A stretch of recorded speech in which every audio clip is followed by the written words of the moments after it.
Le damos la bienvenida a Andrea Toana de la organización El Faro, parte de esta coordinación hacia el próximo 8 de marzo. Un gusto recibirla, bienvenida. Muchas gracias. Ayer fue la primera reunión, se podría decir, ¿no? Había una convocatoria para ayer empezar a trabajar de cara al 8 de marzo. Pensemos que el 8 de marzo pasado fue muy importante. ¿Aproximadamente cuántas personas estuvieron en 2017? Se calcula que en Montevideo unas 300.000 personas marchamos en ese 8 de marzo y lo que no sabemos es en el resto del país. Hubieron marchas en muchísimos departamentos, en muchísimas localidades, o sea, fue un 8 de marzo histórico. Realmente nosotros creemos que esto marcó un antes y un después y bueno, estamos trabajando muy duro y muy fuerte para que este 8 de marzo seamos más de 300.000 en Montevideo y que haya marchas por todo el país, ¿no? En todas las capitales departamentales, marchas o expresiones, ¿no? Cualquier tipo de expresión que nos saque a la calle, especialmente a las mujeres, pero también a las mujeres, a los varones y a todas aquellas personas que se sientan convocadas con esta consigna, ¿no? ¿Cuáles son las ideas para este 8 de marzo? ¿Cuáles son eso, lo que uno llama las ideas fuerza? Bueno, hay una base que tiene que ver con esta necesidad de que tenemos que transformar, tenemos que cambiar, o sea, siguen vigentes todas las reivindicaciones que venimos haciendo hace muchos años desde los colectivos feministas diversos en cuanto a lo que es la desigualdad en el terreno de lo laboral, con la brecha salarial, por ejemplo, lo que es la desigualdad en lo que es el trabajo no remunerado, que las mujeres somos quienes ponemos la mayor fuerza de trabajo en ese trabajo invisible, cotidiano, el de cuidado de los hijos, el de la atención de las distintas tareas domésticas, esa desigualdad que existe en ese reparto, pero también todo lo que tiene que ver con la participación política de las mujeres o la participación en los lugares de decisión y sobre todo esa relación de poder tan fuertemente instalada que produce situaciones de violencia tan enormes como lamentablemente tenemos que estar viendo permanentemente, los femicidios, las situaciones de violencia sexual, los crímenes, ¿no? A partir de las situaciones de violencia sexual. Pero me parece que este 8 de marzo la proclama es, tenemos que transformar esas relaciones de poder. Y tenemos que empezar a trabajar ahí, a transformar esta cultura de la que todos y todas somos parte y que es el único camino en definitiva que nos va a llevar a poder empezar a bajar estos índices de inequidad, de discriminación, de violencia que sufrimos particularmente las mujeres, ¿no? Cuando se habla de estos temas hay mucha gente que siente que esto es un ataque contra los hombres, que acá hay una especie como de batalla de los sexos, ¿no? Mujeres contra hombres en este caso. Bueno, está muy bueno que tú lo traigas porque en realidad lo que se trata, el movimiento feminista lo que hace es una lucha por justicia social, por transformar relaciones de poder. Y cuando se atacan determinadas relaciones de poder que son arbitrarias, que son violentas, siempre están las resistencias, quienes no quieren perder ese lugar de poder, esos privilegios. Entonces me parece que lo que buscan es enrarecer el clima, lo que se dice enchastrar la cancha y tergiversar. Entonces este no es un tema de mujeres contra varones, de varones malos, mujeres buenas. Esto es un tema de igualdad entre varones y mujeres en la diferencia. Por supuesto que los seres humanos somos todos distintos, pero lo que queremos es vivir en un mundo y en una sociedad que tanto varones como mujeres se puedan autodeterminar sus vidas, sus decisiones, tener autodeterminación en su cuerpo, en su sexualidad, no vivir bajo situaciones de sometimiento, por ejemplo, en las relaciones de pareja. Entonces, es ahí, ¿no?, que el movimiento feminista quiere abordar y caminar. De ninguna manera esto es una lucha de varones contra mujeres. Es más, lo que queremos es que varones y mujeres marchemos juntos pidiendo esa sociedad inclusiva, pidiendo esa sociedad igualitaria. Estaba leyendo que en algunos países comenzó un cambio normativo que uno ve que impacta desde el punto de vista cultural.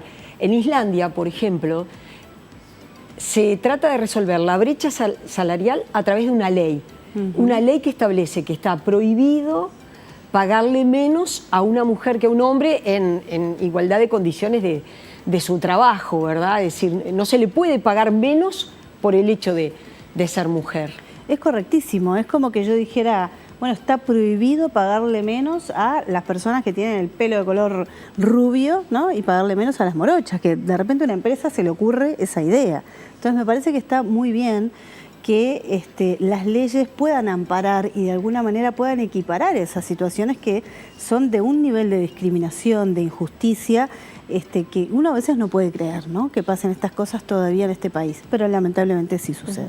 ¿Estamos lejos de ese tipo de leyes en Uruguay? Porque bueno, en Uruguay se avanzó, hay una ley integral contra todo tipo de violencia, es decir, se avanzó, ¿verdad? Se avanzó en una batería de leyes. Pero bueno, esa aún no está planteada, ¿no? Eso va un poco más allá, involucra al sector público, involucra al sector privado. Exactamente. Es complejo todavía. Bueno, toda la discusión con la ley de cuotas, ¿no? Todas lo que son las medidas afirmativas cuestan mucho en este país, porque está el eslogan de que las personas lleguen por sus capacidades, ¿no?, desconociendo que en realidad hay una discriminación estructural que no permite que las personas lleguen por sus capacidades, que las mujeres lleguen por sus capacidades a determinados lugares de decisión o jerárquicos. Entonces me parece que estamos en un país que todavía se cree esa idea más romántica de que somos un país de avanzada, de que somos un país progresista y de que nosotros no tenemos grandes problemas de discriminación. En realidad yo creo que eso es una idea muy romántica. Creo que también eso de alguna manera apaña y permite que se sigan reproduciendo esas discriminaciones y desigualdades, y me parece que tenemos que despertar y que tenemos que darnos cuenta que obviamente hemos avanzado muchísimo. Podemos decir desde los últimos 15 o 20 años para adelante se ha avanzado en forma realmente muy significativa, pero me parece que la toma de conciencia de que somos un país en donde las mujeres sufrimos discriminación y no estamos en igualdad de condiciones respecto a los varones, esa conciencia no está tan fuertemente instalada y muchas veces está permeando el discurso que desde mi punto de vista es un discurso que lo que pretende es mantener estas relaciones de poder, en donde se estigmatiza aquellos movimientos feministas y aquellos colectivos que lo que pretenden es luchar por la igualdad. Y se los estigmatiza haciéndole creer a la población de que somos personas que odiamos a los hombres, que queremos destruirlos y que tenemos un rechazo ancestral por ellos. Eso realmente son ideas como muy infantiles, ¿no?, pero que lamentablemente ganan terreno. Hay una ideología de género, porque muchas veces se ha instalado, sobre todo en los medios de comunicación, hablar de una ideología de género. ¿El género es una ideología? El género no es una ideología, el género es una categoría, es una variable de análisis que ha sido una gran contribución también dada por los estudios feministas, por los estudios de género, que permitió salir de esa discusión falaz de la biología, de que todo lo que hace al ser mujer y al ser varón está marcado y pautado por la biología, ¿no? Permitió salir de ese brete que lo único que generaba es más discriminación y más ubicación de las mujeres en esos roles tradicionales. Entonces el género es una categoría de análisis, es una perspectiva desde donde nosotros miramos la realidad y podemos analizar cómo varones y mujeres somos socializados, cuáles son los modelos que nos enseñan qué es ser varón, qué es ser mujer, y que de alguna manera nos abre la posibilidad de poder transformar eso. Entonces, cuando se habla de una ideología de género, a mí me parece que lo que se busca es tergiversar, y de alguna manera lo que se busca es atacar una teoría que está basada en fundamentos académicos y en estudios, y se la quiere poner como que fuera ideas o ocurrencias que algunas personas tienen, ¿no? Entonces creo que tenemos que pensar que no existe la ideología de género como tal. Por supuesto que existen las ideas, los conjuntos de ideas, la manera que uno piensa, ¿no?, cómo son los varones, cómo son las mujeres, y que hay diferentes modalidades e ideologías de pensamiento en ese sentido. En la jornada de ayer se avanzó de las características que va a tener este 8 de marzo. La jornada de ayer lo que hizo fue congregar voluntades, fue enorme la cantidad de mujeres que participamos en la reunión de ayer, de colectivos distintos. Allí estábamos la Intersocial Feminista, la Coordinadora de Feminismos, las mujeres congregadas en el Paro Internacional de Mujeres, por ejemplo, las mujeres de la Melaza, o sea, hubo gente de todos lados. Y lo que ayer convinimos es, queremos una marcha única y vamos a volver a reunirnos en pocos días para seguir profundizando en los detalles. ¿Cuál va a ser la consigna? Más allá de que todas compartimos la consigna de si paramos las mujeres, paramos el mundo, o sea, la consigna del paro internacional, también queremos algunas consignas nuestras desde nuestro Uruguay. y además vamos a ir armando la proclama. Así que Sí, estamos porque en hay- pleno trabajo para definir detalles, Exacto. horarios, lugares en Montevideo, en el interior. Exacto. Tú decías esa consigna que es internacional, que congrega a muchos países, si para las mujeres, se para el mundo. En el Uruguay en el 2017 fue un poco, la instrumentación no fue tan sencilla, No. porque efectivamente hay lugares que si salen las mujeres, no se para el servicio, sea de salud, sea de educación. Entonces no fue fácil su instrumentación, ¿verdad? No, ahí, por ejemplo, en la Intersocial Feminista, bueno, trabajamos mucho con el PIT-CNT.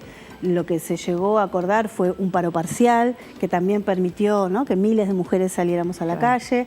Este año también el PIT-CNT está evaluando y viendo esa medida hasta dónde la lleva. Cuando nosotros decimos paro de mujeres, va más allá de las mujeres asalariadas, de las mujeres que trabajan. Decimos, todas las mujeres, dejemos de hacer las tareas que hacemos cotidianamente. Es difícil también, ¿no? Muy las difícil. Tareas de cuidado, las tareas, ¿no? Dejemos de hacer eso para que se haga visible. Quizás no estamos hablando de 24 horas de eso, pero un tiempo, un rato, lo que cada una pueda, ¿no? Lo mismo en el paro a nivel laboral. Bueno, el PIT-CNT verá si es un paro de 24 horas, si es un paro parcial. Bueno, así que está la coordinación con el PIT-CNT también, absolutamente, ¿verdad? por eso estos días todo eso se está terminando de definir y también vamos a terminar de definir propuestas que haremos para que aquellas mujeres que no puedan parar ni siquiera una hora por distintas circunstancias puedan hacer alguna expresión en su lugar de trabajo o en su casa, que también las una a esta gran movida.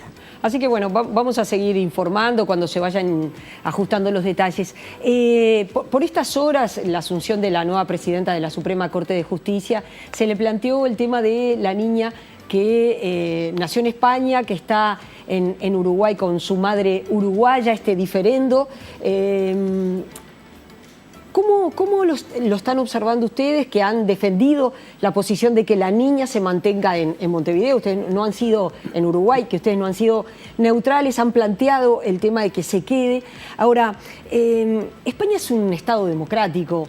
En algún punto no corresponde que la niña, que es española, culmine allí toda la instancia judicial que corresponda, con las garantías, por supuesto, de que su vida va a estar a salvo. Claro, yo creo que acá lo más importante es en dónde hacemos foco. Si hacemos foco en lo que los países deberían requerir o tener, o los derechos de los países, o hacemos foco en los derechos de los niños.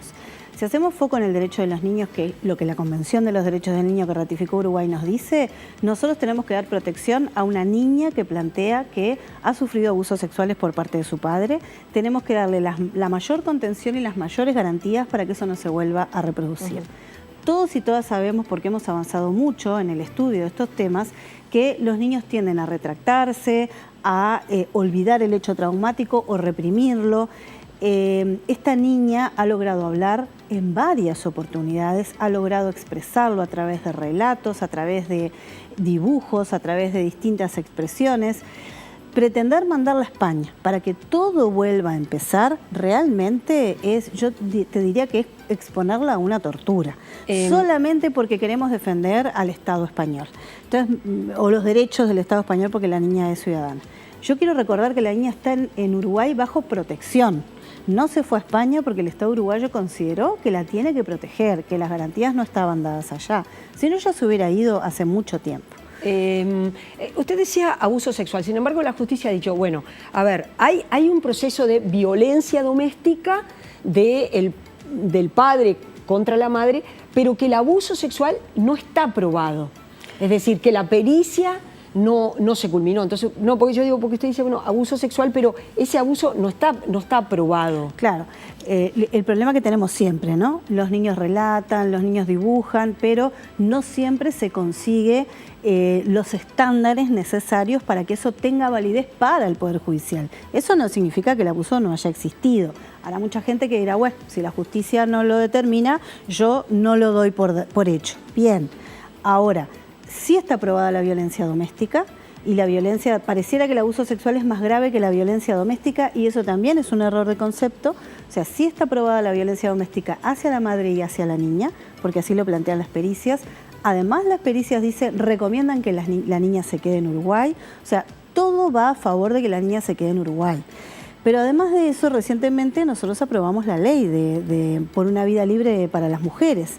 En esa ley hay un artículo que plantea que no se proceda a la restitución en casos que se compruebe la violencia hacia las mujeres y hacia sus hijos. O sea que también hoy Uruguay tiene una normativa que protege para que no se restituyan a los niños cuando se comprueba la existencia de violencia. No está hablando de que se compruebe el abuso sexual o la violación, sino la violencia doméstica o la violencia de género. O sea que realmente yo creo que hay muchas herramientas que hoy nosotros tenemos para poder darle protección como Estado uruguayo a una niña que está en una situación tan desesperante, ¿no? Porque sufrir violencia ya sabemos las consecuencias que puede llegar a tener, desde femicidios, infanticidios, además de el abuso sexual, que como tú decías no se llega a comprobar porque no es que la pericia dé negativo, es que la pericia no pudo realizarse como se debe realizar.